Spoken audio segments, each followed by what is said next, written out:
Now it's my pleasure to invite our next session chair, Professor Rahul Marathe, who is with the Department of Management Sciences. Rahul, over to you. Yeah, very happy to introduce the next speaker, Dr. Manish Gupta. He has been featured in the top 10 data scientists in India. He's currently Vice President with the American Express, where he leads machine learning and data science team that builds state-of-art machine learning solutions and leverages them in risk and analytics engines across the world. He's also the head of on credit and fraud risk center of excellence at Bangalore. Manish has extensive experience in successfully leading enterprise-wide AI, machine learning, data science practices across various industries such as internet, e-commerce, banking, BPO, defense. He has served the country as a scientist with DRDO. He holds a PhD from IIT Delhi in the area of machine learning. He has published several papers, has US patent, has multiple citations. So very glad to have Manish today with us. Looking forward to the talk. Over to you, sir. Okay, thanks, Professor Rahul. I think it's a really nice introduction. So let me share my screen to share the content of it.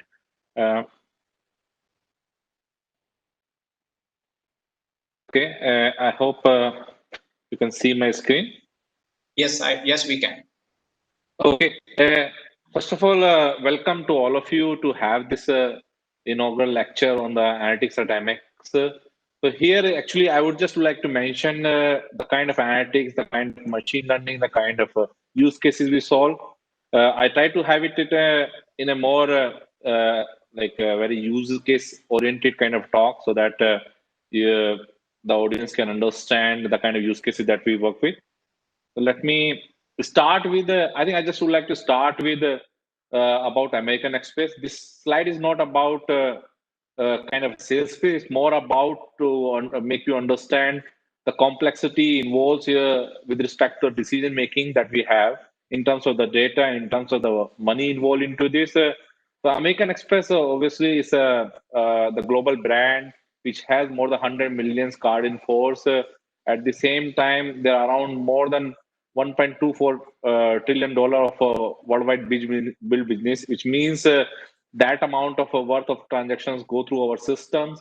At the same time, we have around $43.6 billion of revenue, and we also have a worldwide presence with around 64,000 employee base. So you could think of it the kind of the card members, the kind of geography we work with, the kind of the business, the kind of dollar value we work with it. So in that case, the having the decisions which are more analytical and data driven is very critical for us. And we also having a center of global innovation, we call it as that, because we have an industry best fraud and credit risk decision science teams, as well as the models in place. In fact, most of our decisioning are data driven and machine learning based. We also have a next generation of advanced marketing analytics and capabilities, which make us more personalized solutions and offering for our card members and improving their customer experience. We also have set up the first financial services. We are the actually first financial services company to set up an AI labs way back around 10 years back. We also have analytical consulting for business partners across the globe. So you could think of it the kind of problem that we work, and that is also across various use cases. Before I jump into the use cases, I just like to highlight the kind of the data advantage that American Express is having it. We have a millions of buyers at the same time millions of sellers. You could think of it, they produce billions of transactions annually, and those transactions may produce trillions of combinations. So having such kind of a large voluminous data has a lot of information to for us to really understand the customer trends as well as their patterns. And obviously we use only permissible use of the data, because we are highly regulated industry and we can only use the data as per what is regulations are let us to do. At the same time, most of our decisioning and uses of the data primarily focus towards to improving the customer experience. I would also like to mention about the advantage that American Express is having it in terms of we call it as a AXP Global Integrated Network advantage. You could think of it. It's a many times you might have heard that the many credit card companies or credit cards which you have seen, they are, let's take an example of ICICI might be the issuer, but the merchant being acquired by somebody else. Then they might be using some networks like Visa or MasterCard kind of networks. So essentially, there are multiple partners involved into this, and the data might be reside at a different partners at a different granularity level. But being an MX, we not only issue the cards, but at the same time we also acquire the merchants and we own the networks.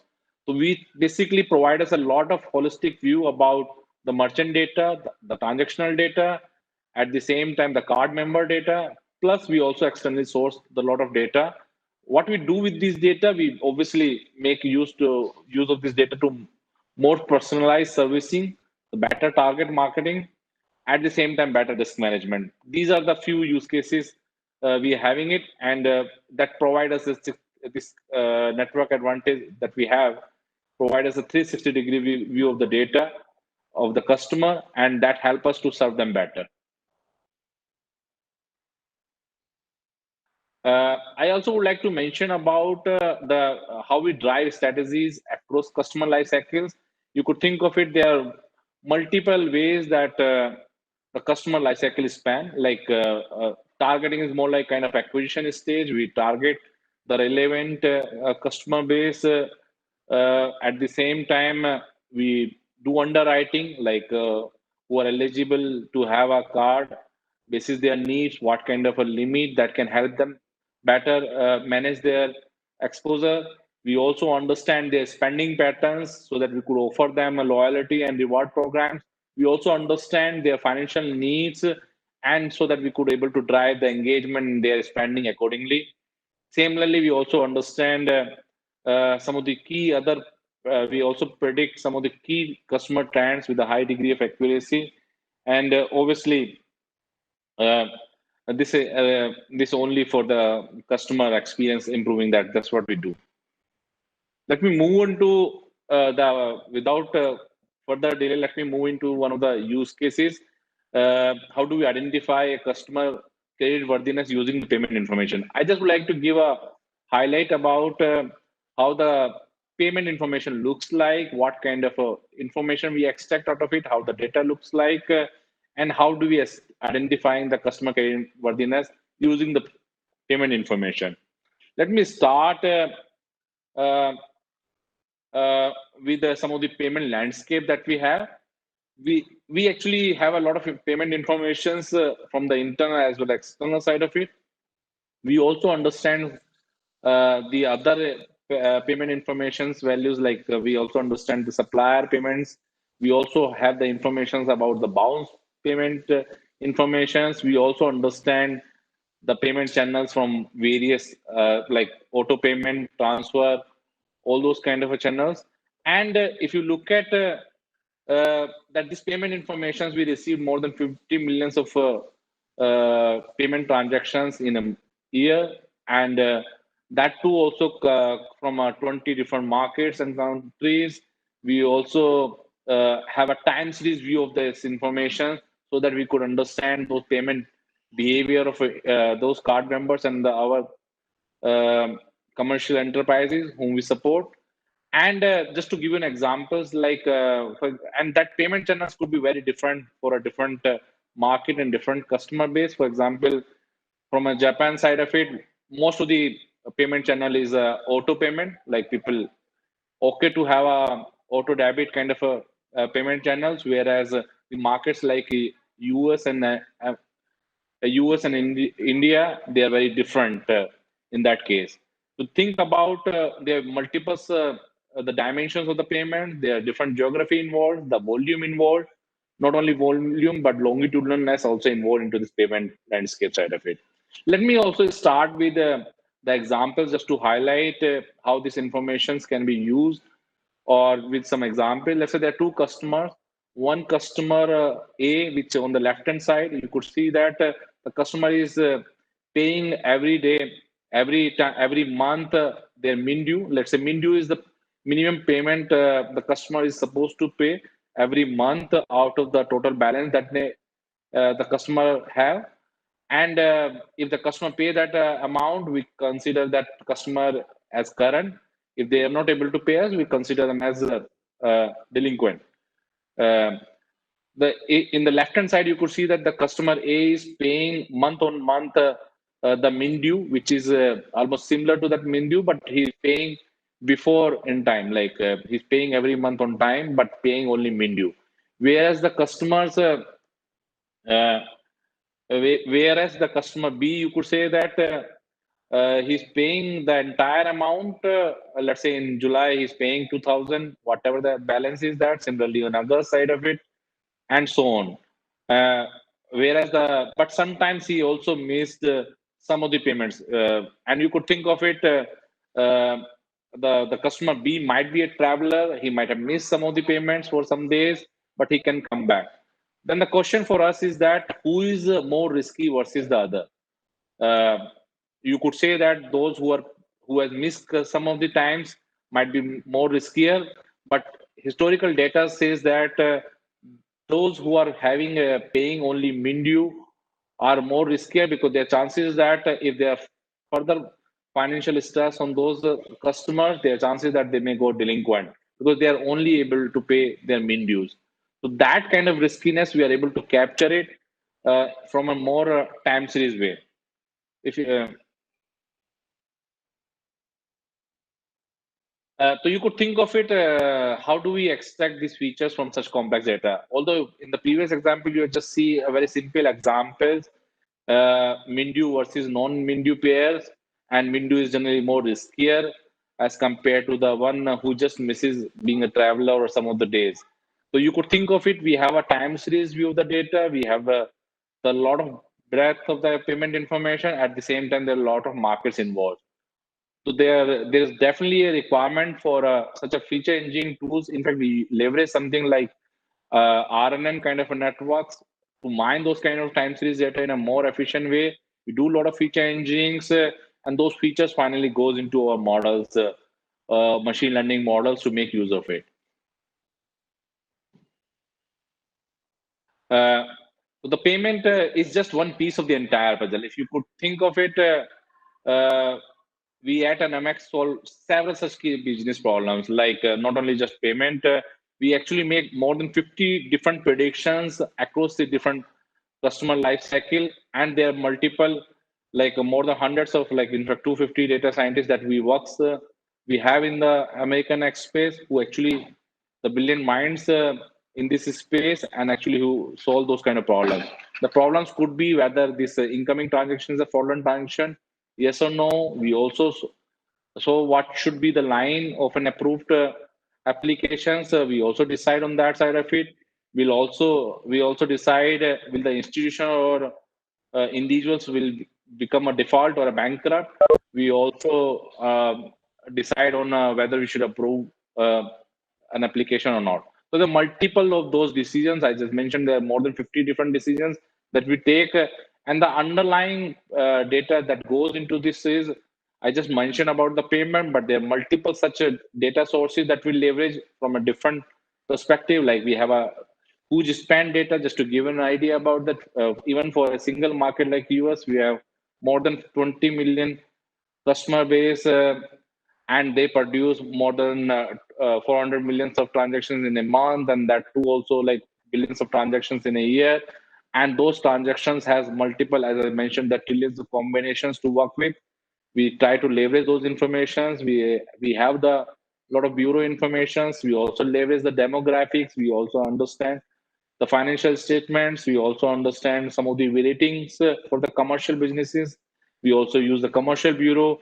So we actually, for those decisions, that kind of data, we use those machine learning algorithms like XGBoost, KNN, a lot of deep learning, and this data is not a simple data. It's a petabytes of the data, and that 10,000 such features we create out of such data in order to make our decisions more precise, so that we could able to serve our customer in a more precise way and help them and improve and help to have their better experience at MX. I just would like to also mention another use case where how we use deep learning techniques for real-time fraud prevention. As you might have seen that there are a lot of buzz around the deep learning side of it, but most of the solutions that or the application exists for deep learning are on unstructured data side of it, like images, speech, text, and all. There are not too many successes in terms of uh, structured data like the way we have, especially the financial institution have it. So we actually leverage some of those solutions in a real-time framework because the fraud has to be detected in a real time, and we have used this one. I'll just give you some glimpse around that. Before getting into this, I just would like to mention about the fraud detection side of it. In fact, we call it as a fraud prevention because we are proactively preventing the frauds, not just as a reactive manner detecting the frauds. So we identify and stop fraudulent transactions as early as possible. We avoid disruptions of the legitimate transaction because that may hurt the customer experience. That's why we have to have our system in such a place so that we should not disrupt any legitimate transactions. We also strive to meet our customers' growing expectation as well as trust along with security. And obviously, the preventing fraud is directly related to the increase in revenue for us. And as I mentioned in the beginning, that we have more than $1 trillion of worth of transactions goes every year in the form of a charge volume, build business, and we have only just few thousands of transactions as being fraudulent. So we have to be very accurate in our fraud detection side of it.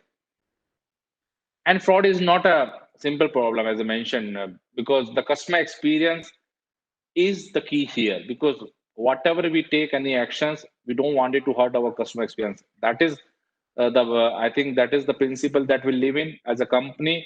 We need to have our customer experience as the supreme, and at the same time, there are multiple type of frauds can happen in terms of online frauds.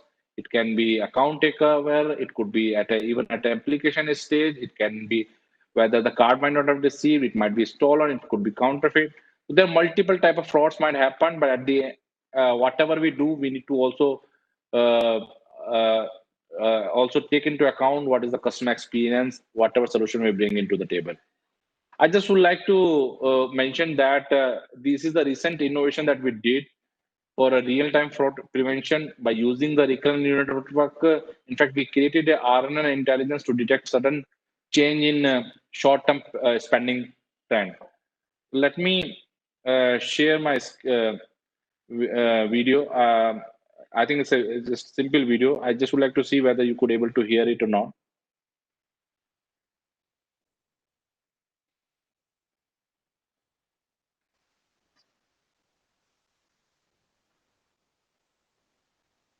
There is no voice. Okay. So I think maybe I need to share it in a different way. Just give me a second. I'll stop sharing and share it again. Sorry, I think Sure. might have I might have shared in a different way. Okay.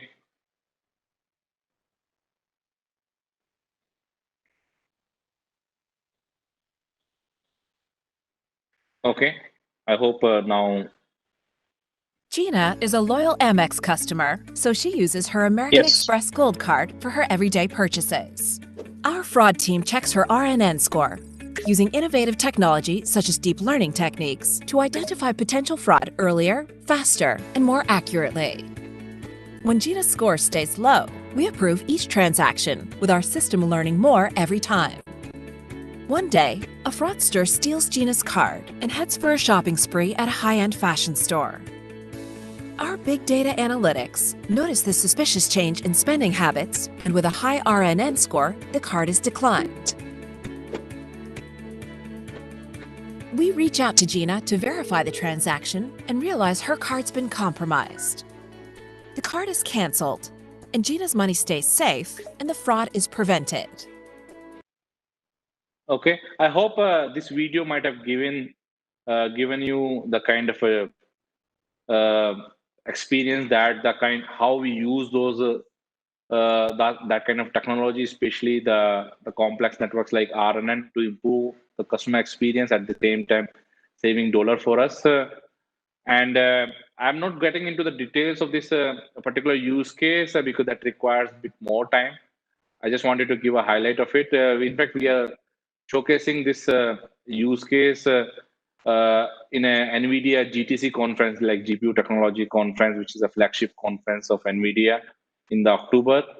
And think about to enable this kind of solutions, we need to have the real-time inferencing, which can work in a few millions milliseconds side of it, and that could able to also have such kind of volumes of transactions to work with.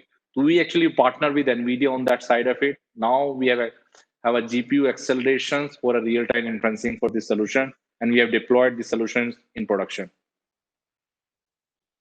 Gina. Okay, so let me bring some more flavor of the use cases. We also understanding customer interactions for a better business insight. So we not only have risk use cases, there is a separate team which we call it as an enterprise digital analytics. They also have a very strong data science and machine learning team as well as analytics team at their end, and they also leverage the data a lot for various use cases for betterment of the customer experience. I also have one more video just to show you how this information may get leveraged for having again a personalized experience to the customer at the same time or better serving them. Let me play one more video. How do we delight customers while growing revenue? Data analytics help us deliver personalized offers. It's the 1st of January. Gina joins the gym, signing up with her Amex card. Our personalization engine gets to work. It looks at spending behavior, demographics, and more, analyzing one of the world's largest and most valuable data sets. This gives a complete view of Gina's lifestyle and preferences based on her spending patterns. It uses constantly evolving self-learning algorithms to test offer strategies. We send Gina an offer, a new Amex product, or a merchant deal. If Gina's getting fit, which offer will appeal to her more? We send her the most relevant offer, the 15% off on the latest sports shoes, making Gina happy. Our algorithms continually review several billion transactions annually by Amex customers, worth over $1 trillion across 130 markets. Our algorithms are always improving, using our global integrated network advantage, which makes offers more relevant, timely, and delivered through the best channels. Okay, I hope this use case also mentioned about how we leverage such amount of the data for personalized best offer to the customer. I just would like to highlight a few more just to explain this use case in a better way. So just to give you some idea about how we gather customer interactions across their life cycles and how do we make money out of it. Like customers come on board, so we may have some kind of annual fees associated with that. Customer also transact at merchants. We also incur some kind of discount revenue out of it, which is kind of X percentage of a transaction amount. The customer pays partial bills, then we also get the interest on the leftover balance on this one. And customer also opt out for a systematic payment plan for some of their high spending. So we basically fix the monthly charge that we do for such kind of a payment plan. The customer also finances a loan that we get an interest on those loan. And obviously, we would like to have a better loyalty customer service side of it to increase loyalty as well as engagement. So think about all those touch points are producing a lot of data and a lot of business for us, and all those things are going into our machine learning engines I just talked about. Just to give you some more flavor towards that, let's say how I just wanted to highlight one of the analytics behind offering of a systematic payment plan. You could think of it, we use something called KNN-based machine learning algorithms. This is the card member data running every day for millions of card members. So we understand what is the similar needs, similar kind of customers that we have it. And our analytics basically recommends the type of EMI someone would like to have it for their high spend in a more systematic payment plan that we call it, and highlight the most recommended one for the higher uptake. And we not only have this one, we basically use those informations and the machine learning models automatically, which recommend the loan duration also, what kind of a best loan duration customer we should offer to. And that basically help us to also understand this one. Not only that, we also know that how to optimally place those banners as well as the style so that of the confirm button to drive the higher engagement. Think about it's not only about personalization, but at the same time applying the machine learning in terms of understanding the long durations, but at the same time also having some the personalization with respect to the style so that we can engage the we can drive the higher engagement. So this is one of the use cases I just wanted to bring it out. Few use cases that which has help us to see that the kind of use cases, the kind of data that we have. So this is kind of last slide I have. From my end, I am happy to take any questions that is there.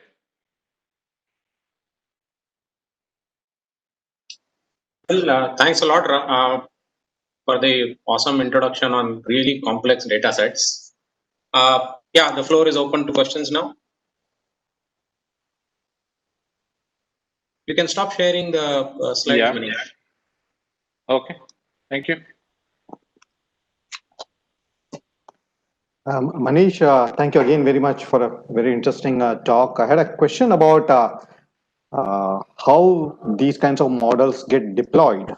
So I presume, given the volume that you're talking about, these models kind of run in real time, or do you have challenges in performance that are required from the real time, which therefore places constraints on the nature of the models that you can use? Sure.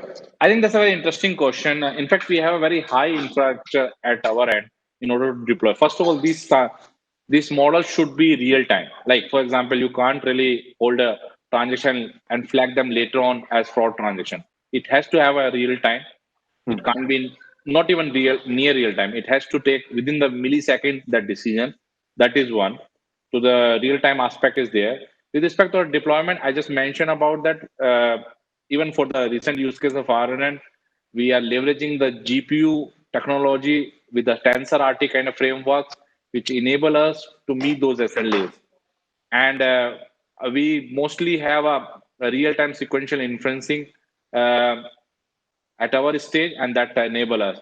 We also have some of the high-end mainframe systems also, which also help us to have those kind of transactions speed. So all those machine learning models are essentially deployed in a real-time framework, and because of the infrastructure, because of the talent, because of the in-house solution that we built or innovation that we did, I think we are able to deploy most of those solutions.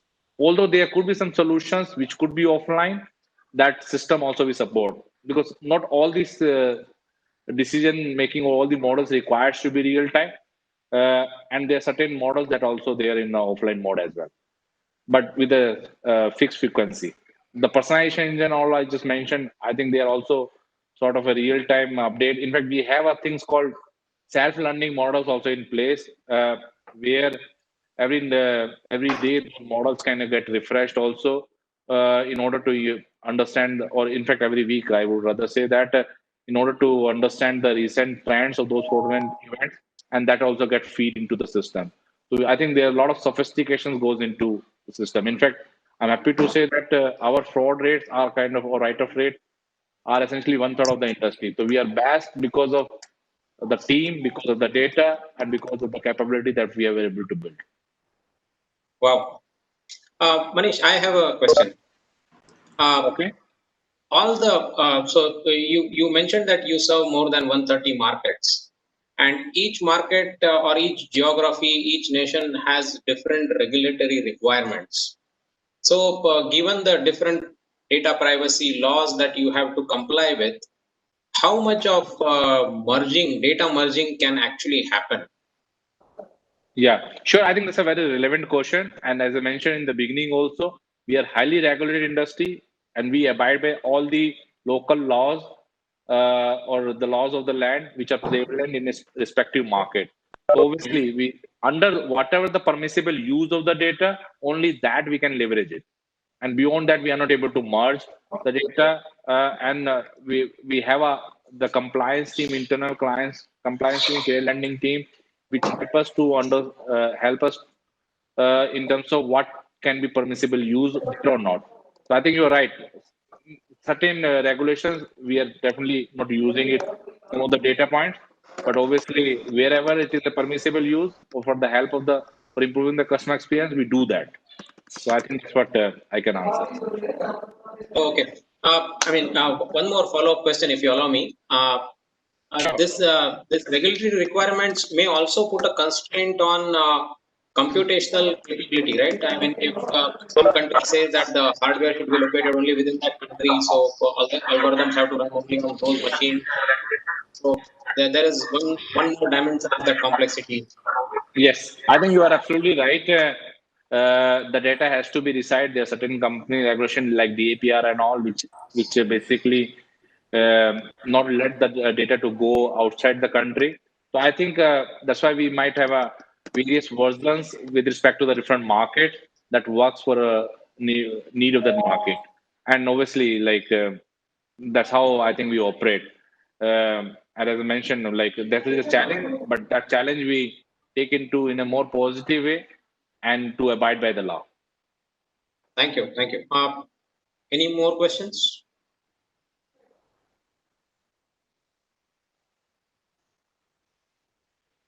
Okay, so let me thank Manish for really insightful journey through the financial analytics. So thanks a lot, Manish. Thank you. Thank you. Thanks for giving me opportunity. Our pleasure to host you. Okay, thank you. Thank you. Professor Raj, over to you. Thank you, Rahul.